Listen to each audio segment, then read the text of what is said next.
"Nathan, we need to talk," I said, my voice trembling. "I found this under the bed." I held out the lipstick-stained napkin, my hand shaking. Nathan's face turned white as a sheet. "Holly, I can explain," he stammered, reaching for the napkin.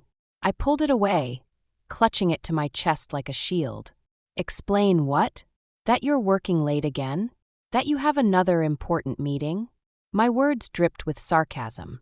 7 years of marriage, and this is what it had come to: lies and lipstick stains. Nathan ran his hand through his hair, a nervous habit I once found endearing. Now it just made my stomach churn. "It's not what you think. It's from a client dinner. You know how these things can get messy." I laughed, a harsh sound that startled even me. "Messy? Is that what we're calling it now?" Just then, Daisy's voice floated down the hallway. "Mommy, Daddy, can we have ice cream?" Nathan and I exchanged a look. For a moment, I saw a flicker of the man I married. Kind, dependable Nathan. But it vanished as quickly as it appeared. "We'll finish this later," I hissed, stuffing the napkin into my pocket. Plastering on a smile, I called out, "Coming, sweetie." As I walked towards Daisy's room, my mind raced. How long had this been going on? Was I just being paranoid? Or was my gut feeling right? The weight of uncertainty pressed down on me, threatening to crush the life I thought we had built together. I paused at Daisy's door, taking a deep breath. Our little girl didn't deserve this chaos. For her sake, I had to keep it together. But as I pushed open the door and saw her innocent smile, I knew one thing for certain. Something had to change, and soon. "Mom, can we trust Daddy?" Daisy asked, her innocent eyes wide with worry. My heart sank as I knelt beside her. "Of course we can, sweetie," I lied, forcing a smile. "Why do you ask?" Daisy clutched her stuffed unicorn tighter. "He promised to come to my dance recital, but he didn't show up again." I swallowed hard, fighting back tears. "Daddy's just been very busy with work lately. I'm sure he wanted to be there. But he always says that," Daisy mumbled, her lower lip trembling. Before I could respond, the front door slammed. Nathan strode in, loosening his tie. "Hey, princess," he called out, ruffling Daisy's hair as he passed. "Sorry I missed your thing. Big client meeting ran late." Daisy's face lit up momentarily, but I couldn't shake the knot in my stomach. I followed Nathan into the kitchen. "That's the third recital you've missed," I hissed. "Do you have any idea how much that hurts her?" Nathan sighed, reaching for a beer. I said I was sorry. "What more do you want?" "I want you to be present, Nathan. To be a father and a husband." He slammed the fridge door. "I'm working my ass off to provide for this family. Isn't that enough?" I bit my tongue, the image of the lipstick-stained napkin flashing in my mind. Before I could retort, my phone buzzed. It was a reminder for our anniversary dinner tomorrow night. "Speaking of being present," I said, showing him the reminder. "You haven't forgotten, have you?" Nathan's eyes widened slightly. "Of course not. I've got it all planned out." I wanted to believe him, but doubt gnawed at me. As I turned to leave, he called out, "Holly, wait. I love you. You know that, right?" For a moment, I saw a flicker of the man I married. But then my phone buzzed again, a text from an unknown number. "Ask your husband about Tessa." My world tilted on its axis. I looked back at Nathan, his face a mask of innocence, and wondered how much longer I could keep up this charade for Daisy's sake. "Nathan," Lorraine called again.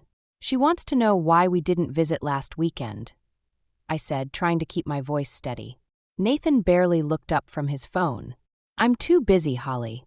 Handle it," he snapped, walking away. I clenched my fists, anger bubbling up inside me. Handle it? Like I handle everything else around here.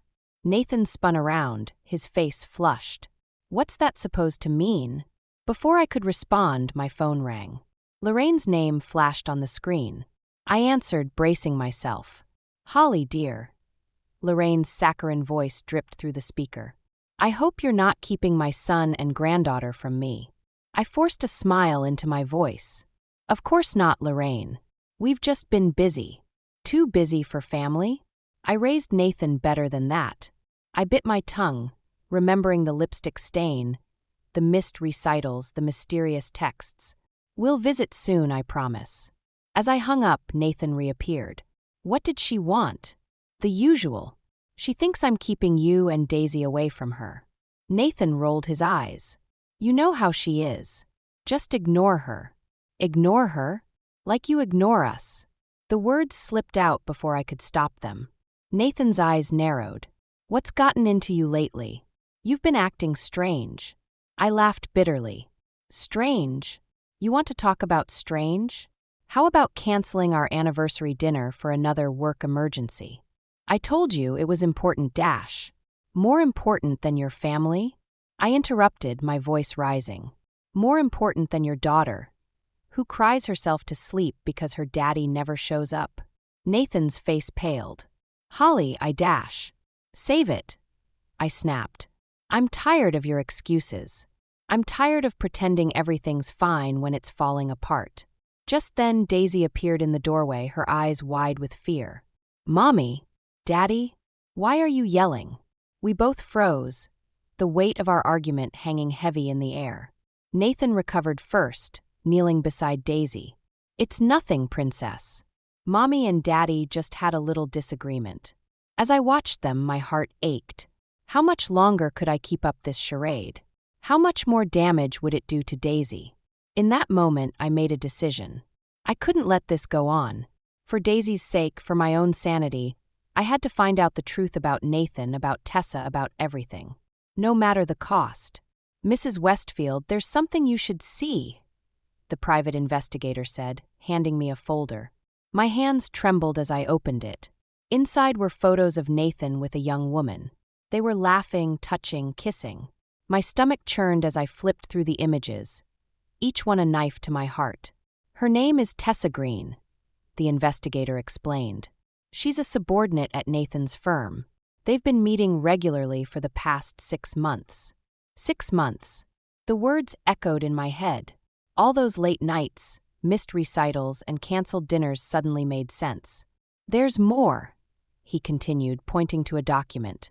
"They've been making frequent deposits into a joint account." I stared at the bank statements, my vision blurring with tears. "He's been saving money, with her?" The investigator nodded grimly. "It appears they're planning a future together. A future that didn't include me or Daisy." The realization hit me like a ton of bricks. As I left the investigator's office, my phone buzzed. It was Nathan. "Hey, honey. I'll be home late tonight. Big project at work." I almost laughed at the lie. "Of course," I replied, my voice hollow. "Don't worry about us." I hung up and leaned against my car, struggling to breathe. What was I going to do? How could I face Nathan knowing what I knew? How could I tell Daisy her father was leaving us for another woman? My phone buzzed again. This time it was my mother. "Holly, dear, are you all right? You sound upset." I broke down, sobbing into the phone. "Mom, everything's falling apart. Nathan, he's been." "Oh, sweetheart," she soothed. "Come home. Your father and I are here for you." As I drove to my parents' house, my mind raced. I couldn't stay with Nathan, not after this.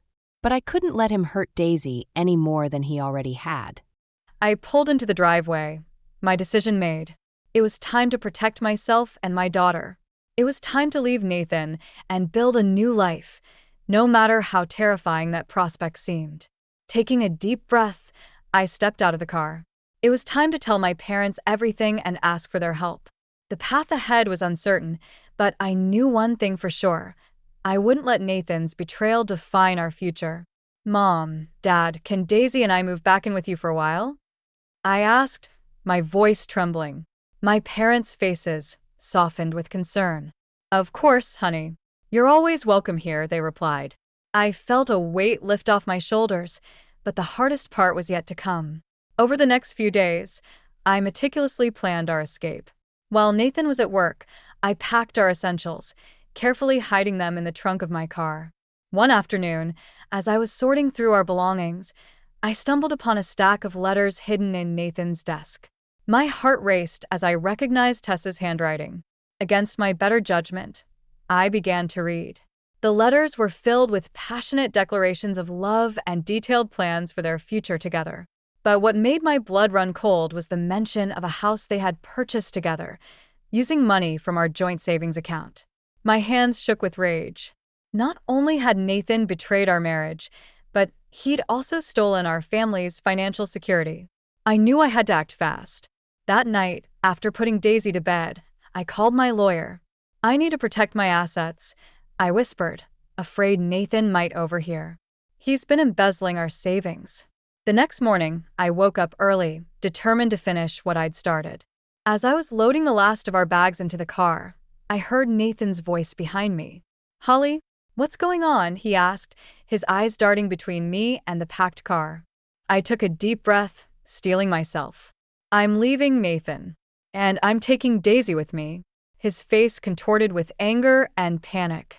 "You can't do this. Where will you go?" "That's none of your concern anymore," I replied, my voice steadier than I felt. "I know about Tessa and I know about the house. It's over."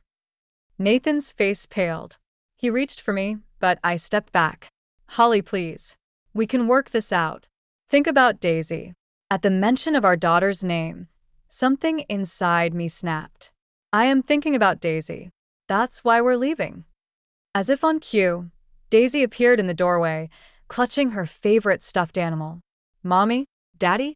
What's happening?" I knelt down beside her, forcing a smile. "We're going on a little trip, sweetie. Say goodbye to Daddy." As Daisy hugged a shell-shocked Nathan, I knew there was no turning back. This was the beginning of our new life, and despite the uncertainty ahead, I felt a surge of determination. We drove away, leaving Nathan standing in the driveway. In the rearview mirror, I watched our old life fade into the distance, ready to face whatever challenges lay ahead. "Nathan, we need to talk.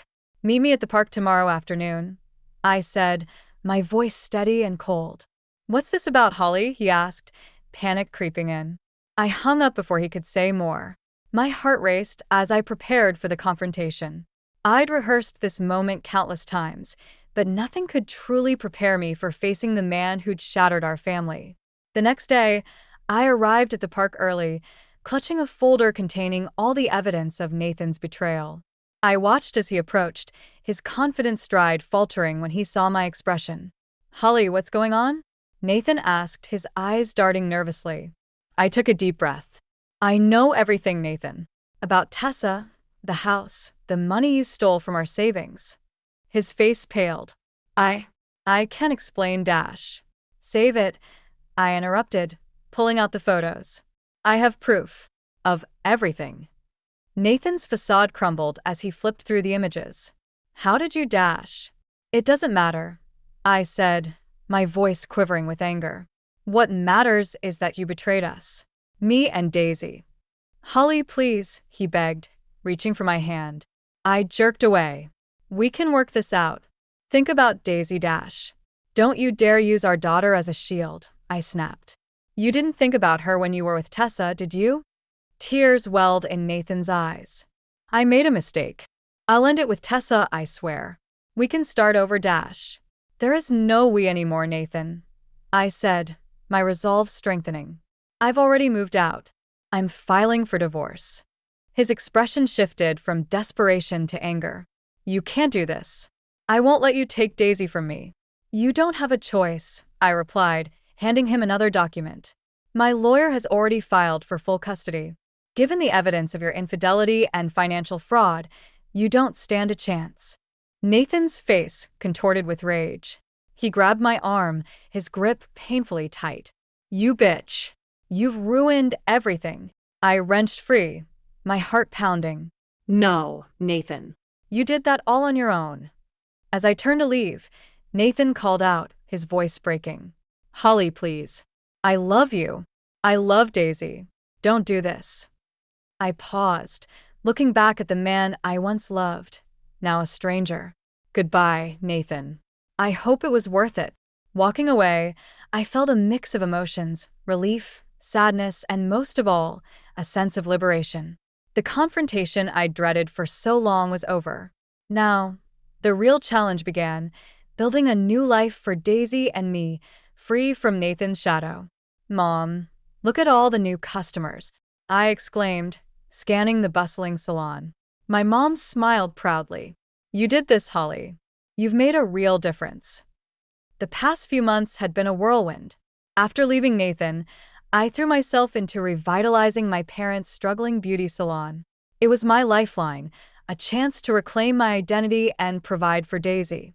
As I finished up with a client, my phone buzzed. Nathan's name flashed on the screen. My stomach churned as I answered. "Holly, we need to talk about Daisy," he said, his voice tense. "I want joint custody."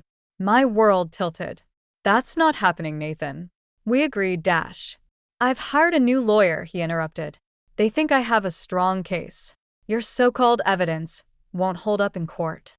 My hands shook as I gripped the phone. "You can't do this. Think about Daisy, dash."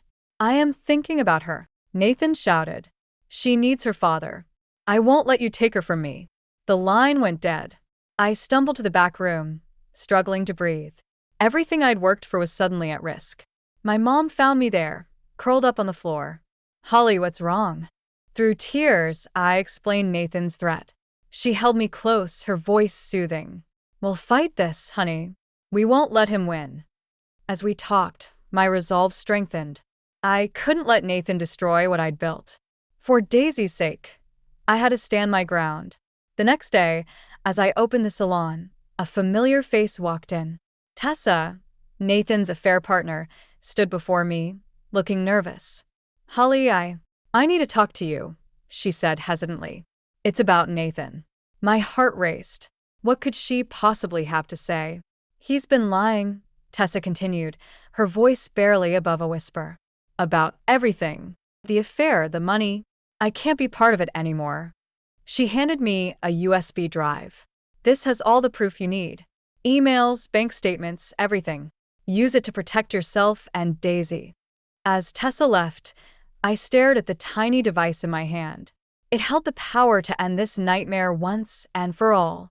But using it meant dragging Daisy through a messy legal battle. My phone buzzed again, a text from Nathan. "My lawyer will be contacting you. Hope you're ready for a fight." I closed my eyes, feeling the weight of the decision before me. The salon, Daisy, my newfound independence, everything hung in the balance. As I clutched the USB drive, I knew I had to make a choice that would change our lives forever. "Mom, will Daddy ever come back?" Daisy asked, her eyes curious but calm. I knelt down to her level. "No, sweetie. But we have each other, and that's all we need." Daisy nodded, surprisingly accepting. "I like it here with Grandma and Grandpa. And I love helping you at the salon." My heart swelled with pride and love. Past year had been a whirlwind of change, but we'd weathered the storm together. Custody battle with Nathan had been brutal. I'd used the evidence Tessa provided, exposing not just his infidelity but his financial fraud. It was a risky move, but it paid off. Nathan lost everything, his job, his reputation, and any chance of joint custody. Lorraine had shown up at the salon once, hurling accusations and threats. But seeing Daisy happy and thriving, she'd left in defeated silence. We hadn't heard from her since. The beauty salon had become our sanctuary. With hard work and innovative ideas, we'd turned it into a thriving business. My parents beamed with pride every day, and I felt a sense of accomplishment I'd never known before. As I tucked Daisy into bed that night, she asked, "Are you happy, Mommy?" I paused, realizing I hadn't asked myself that question in a long time. "Yes, sweetheart. I'm very happy." And it was true. Pain of betrayal had faded, replaced by a deep sense of peace and purpose. The next morning, as I opened the salon, I saw a familiar face reflected in the window, my own. But it wasn't the same face I'd seen a year ago. This woman was stronger, more confident, with a spark in her eyes that spoke of hard-won wisdom and joy. As clients streamed in, filling the air with chatter and laughter, I felt a surge of gratitude. This was the life I was meant to live, surrounded by love, purpose, and the sweet scent of success. Later that afternoon, I watched Daisy play in the garden, my parents nearby. The sight filled me with a profound sense of peace and accomplishment. We did it, Daisy, I whispered, smiling as she waved back at me. We're going to be just fine. And in that moment, I knew with absolute certainty that we would be. The journey had been difficult, but it had led us here to a place of love, strength, and endless possibility. Our new beginning was just that, a beginning. And I couldn't wait to see what the future held for us.